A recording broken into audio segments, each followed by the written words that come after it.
پیروی فرهاد کهکن را هدایت می کنم.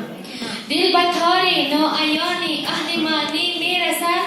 حاش لله با ظریفان استقامت می کنند. آدمان از راستی با بخت و دولت می رسند. من بساطی عمر صرف قامت می کنم. در غزل با برد ایسازی سخن با چشم عشق هم نصیبت تا شوم یک دو اشارت می کنم. با همان یک خنده ات کردی دلم را غرق زد. دولتی فردای دل از گل بشارت می کنم.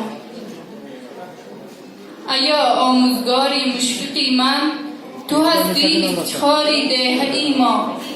گذشتی عمری با فیض و برارت، شده در زندگی ما.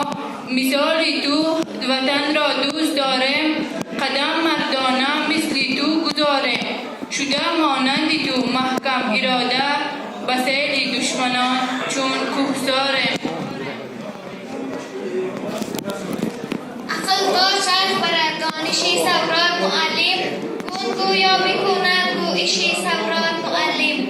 از دری رودکی و مولویم قند بیارد. روح لذت برد از خانشی سورات معلم. به دل آرد برون از پیشی ابیاتی فلک سر. تا تهیشه رود فهمشی سورات معلم.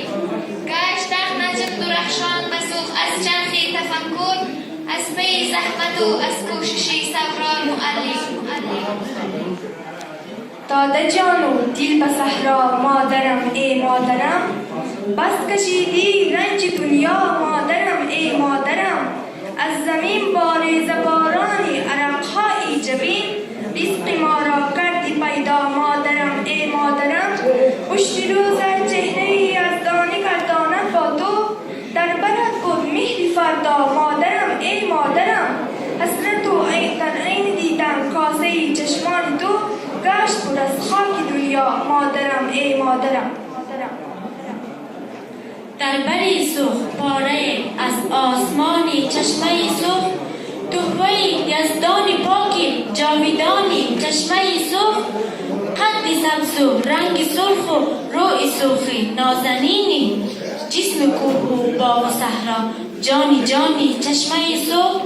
نورباران از تو باشد سرخ سرخی گلبهارم. چشمساری آفتابی زرفشانی چشمه سرخ. کوه با انسان بزرگی پیش تو اندر سجود است. از برای